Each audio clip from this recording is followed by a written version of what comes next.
At about 10 seconds after liftoff, the rocket does a roll maneuver and will soon experience maximum dynamic pressure, or max Q. Max Q is the maximum aerodynamic load on the vehicle. It corresponds to about Mach 1.6 and occurs at 1 minute, 2 seconds after liftoff. A great sight as usual. We're now 38 seconds into the mission. Vehicle is heading downrange, pitching over. To clear skies, we are hopeful to get a good shot, good visual on the first and second stage separation.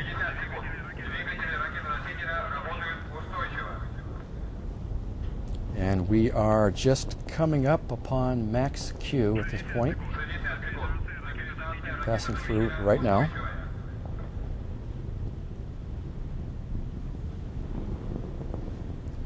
Everything does seem to be proceeding nominally as the vehicle heads in an easterly direction with a flight azimuth of about 61.3 degrees.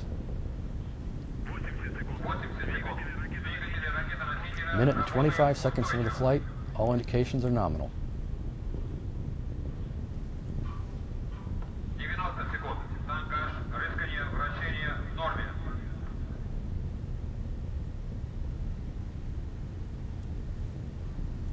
And we're at 1 minute and 45 seconds, so we are coming up on the first stage's separation from the second stage that is set to occur at 2 minutes into the flight.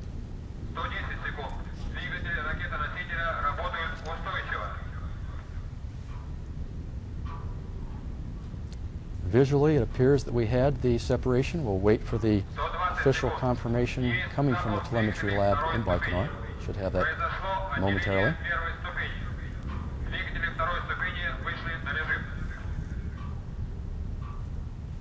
Is there any way to see it as we watch it, or you have to wait until you get the confirmation? Well, we had a bit of a visual that the event occurred there, okay. But we always like to rely on the official telemetered confirmation of that event. Right. I thought I saw something, but I wasn't sure. Almost out of view at this point. I am connected to the telemetry lab in Baikonur, so I have a direct line to confirmations as they become available.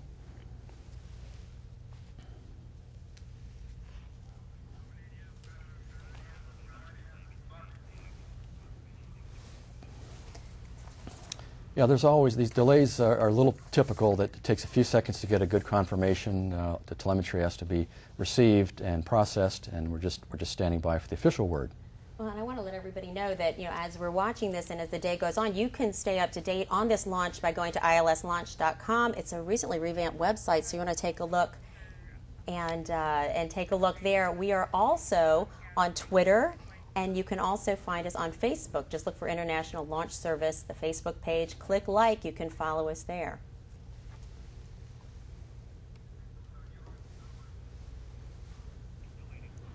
And just because it's drifting out of sight right now doesn't mean the work is over. There's still a lot that has to be done from this point forward. There definitely is. We'll talk a little bit more about that later in the broadcast, but every indication we have is things are looking good now. Just looking for official confirmation of our last staging event. I'm going to give everybody a phone number while we're waiting, because if you're in the U.S. or in Canada, you can call the ILS Launch Hotline. The number is 1-800-852-4980, and that's going to give you mission updates. You can follow along as this mission proceeds.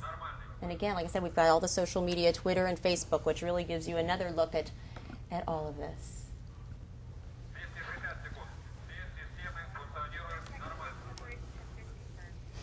Okay, we are at 4 minutes and 30 seconds into the flight, and now we have official confirmation of stage 1 and 2 separation. So that's good news. And what happens with stage 2? The second stage engines actually ignite while still attached to the first stage, and the exhaust from those engines escapes through the open grid work between those stages. And as well as it looks like we have a signal of ignition on all 4 second stage engines, they will burn for a total of about 3 minutes and 27 seconds. The next key mission milestone will be stage 2-3 separation at L plus 5 minutes and 27 seconds. 19 seconds later, the payload fairing will jettison. The Telstar 14R mission team for this ILS Proton launch is made up of representatives from ILS, its customer Telesat, Krunechev, and Space Systems Loral. Here's a message from Michael Thie, ILS Program Director for today's launch of Telstar 14R. Dober Dean from the Baikonur Cosmodrome. My name is Michael Thie, and I am Program Director